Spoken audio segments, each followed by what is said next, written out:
Sophomore Cal Poly tennis player and Zimbabwe native Kimberley Bhunu is coming off of a season-ending injury, tearing her ACL and meniscus, but now she's feeling better than ever. Cal Poly women's tennis is still undefeated this season. So it was a really long road. Now I feel like I'm back stronger. I'm more mentally strong, more appreciative of the sport. But the journey to get to the Central Coast was a lot of hard work and dedication. She spent her high school years in France at Mouratoglou Tennis Academy. The academy is ran by Serena Williams' coach. Play more competitive matches because it was not as high of a level in Zimbabwe. They gave me a part scholarship, so I ended up going there when I was 14. So at 14 years old, Bhunu left her life in Zimbabwe and went 7,328 miles away to pursue her passion as a tennis player. Didn't really appreciate home as much until I went there. So it was hard to leave home, but it was also a really good experience. And now she's living out that dream as a tennis player at Cal Poly, but this time 10,274 miles away from home. Coming here, it was like completely different atmosphere. I have no relatives close by. And it was like a huge culture shock because like SLO is not very diverse. That has been hard, but I have like a good support here and good family that I've made here. The Mustangs waited over 350 days to play tennis again this season. She says that the goal for this team is to make the NCAA tournament. I feel like that's something we've been working for. I think we have a really good team this year and really good team dynamic, so I really hope that we'll be able to make it to the NCAAs. That's all for sports. Back to you in studio. Well, tax filing season is in full swing. Coming up, how the new economic stimulus plan could help parents by changing a tax credit.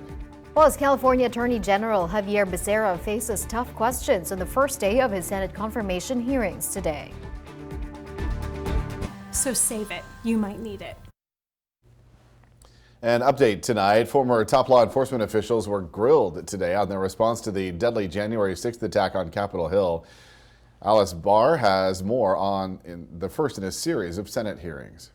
That the testimony you will give before this testifying publicly for the first time since last month's deadly siege on the U.S. Capitol. These criminals came prepared for war. Former law enforcement officials grilled by senators about how an angry mob was able to overrun what is supposed to be one of the most secure buildings in the world. We must have the facts.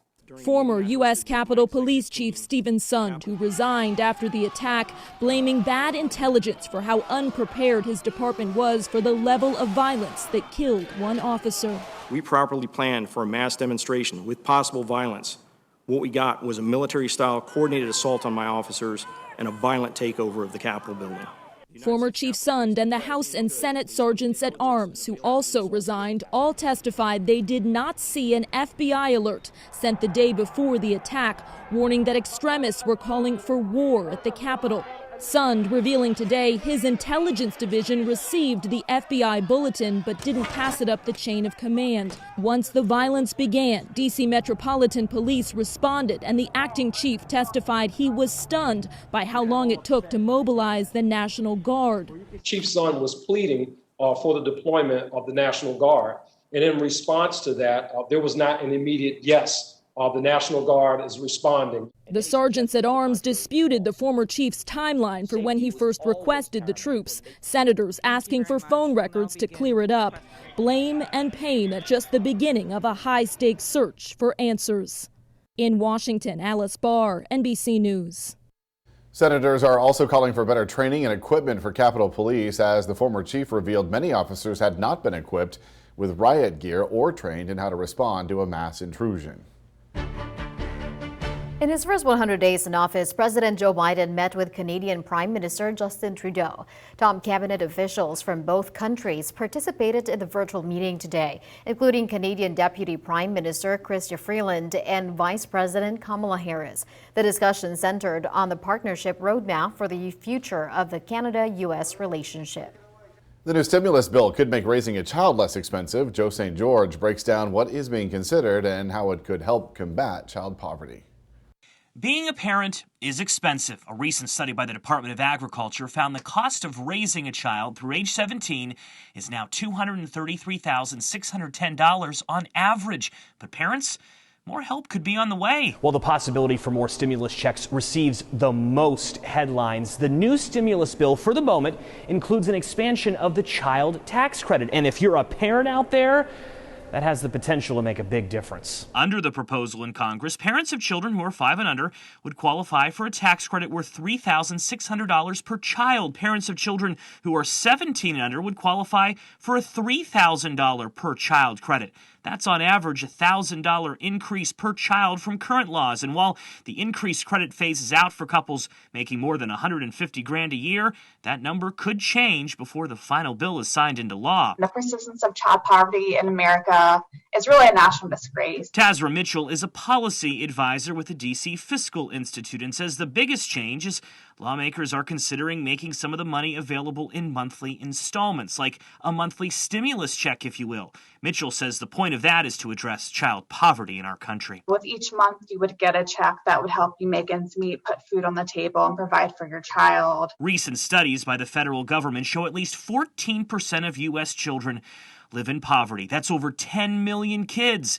Mitchell used to be part of that statistic. My brother, my dad, and I, we were living in a motel, and thankfully it was tax season, and that was the only reason why we didn't end up in a shelter. Right now on Capitol Hill, there's debate whether this extra money should be for just this year or permanent for years to come. Expect more on this in the coming days. The House of Representatives is set to vote on the latest stimulus bill by the end of the week. In Washington, I'm Joe St. George. California Attorney General Javier Becerra faced tough questions at his confirmation hearing today. Becerra is President Biden's pick for Health and Human Services Secretary. Republicans have been building a case against Becerra because of his support for Medicare for All and health rights for undocumented immigrants. He's also overseen much of California's response to the COVID pandemic, which has made him a target due to school closures and lockdowns. Becerra's view of that experience is that it has prepared him to lead the nation's response. I understand the enormous challenges before us and our solemn responsibility to faithfully steward this agency that touches almost every aspect of our lives. I'm humbled by the task, and I'm ready for it. Senate Minority Leader Mitch McConnell called Becerra a, quote, radical and underqualified nominee. If confirmed, Becerra would be the first Latino to run the HHS. President Biden's Interior Secretary nominee, Deb Haaland, also went through a confirmation hearing today. The New Mexico Congresswoman appeared before the Senate Energy and Natural Resources Committee. She stated a commitment to strike the right balance in managing energy development while restoring and protecting federal land. I know how important oil and gas revenues are to critical services, but we must also recognize that the energy industry is innovating, and our climate challenge must be addressed. Some Republicans are against her nomination, saying her opposition to drilling on federal lands will cost jobs and harm local economies. If confirmed, the 60-year-old would become the first Native American to lead a cabinet agency. The U.S. Senate confirmed Linda Thomas Greenfield to be the next U.S. ambassador to the United Nations. Greenfield's confirmation comes less than a week before the United States assumes leadership of the UN Security Council in March. She was one of President Biden's first national security team picks. In the latest tonight, Buckingham Palace is updating the public about Prince Philip's health. In a statement, they say the husband of Queen Elizabeth is being treated for an infection. He is not expected to leave the hospital for several days after arriving there last Tuesday. At the time, a source said that doctors were acting with an abundance of caution. The Duke of Edinburgh is comfortable and currently responding to treatment. He turns 100 years old in June. A new program could change how Black history is taught in schools. Coming up, here from the founders of the organization Black History 365, which provides resources for teachers nationwide. And Boeing is investigating dozens of planes after an engine malfunction on a flight from Denver to Honolulu.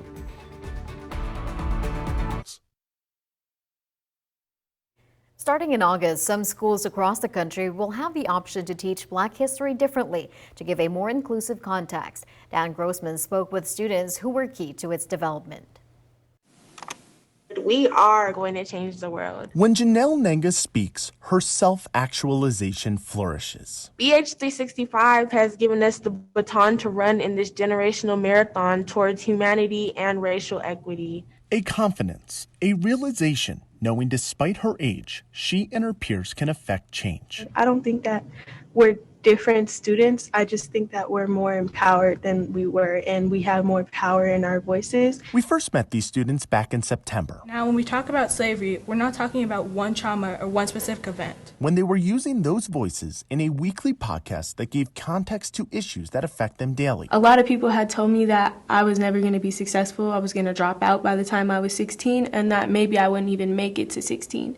But here I am, 16, making a change this big to, that's crazy. That podcast is now part of a new course called Black History 365 that looks to give a more inclusive history of Black race and culture. And we liken it to an educational earthquake that's rolling gently across the nation. Dr. Joel Freeman helped develop it alongside Dr. Walter Milton when they felt what is taught in schools already isn't enough, that it starts and ends with slavery and civil rights. A lot of it came, the core of it came from our personal experiences. Mine started back in 4th grade when I believed that it was important to really get this out to all the students across the land because of a really bad experience I had when a teacher said that she was going to teach Black history, but she started with the benign institution of slavery. The new course will delve into African history, Haitian history, and prominent figures who emerged, hoping to create a platform for students to discuss critical issues that affect our country today. It really changed my perspective on history, how I'm learning in my classroom, and how I feel about history class. While also giving them a platform to get to a place these students have already. We're going to be clearing misconceptions, facing the oppressor, and progressing as a human race. I'm Dan Grossman reporting. Chief Meteorologist Dave Hovde will join us once again with a full microclimate weather forecast for the Central Coast. But first, this is a look at Cayucas from earlier today, thanks to surfline.com.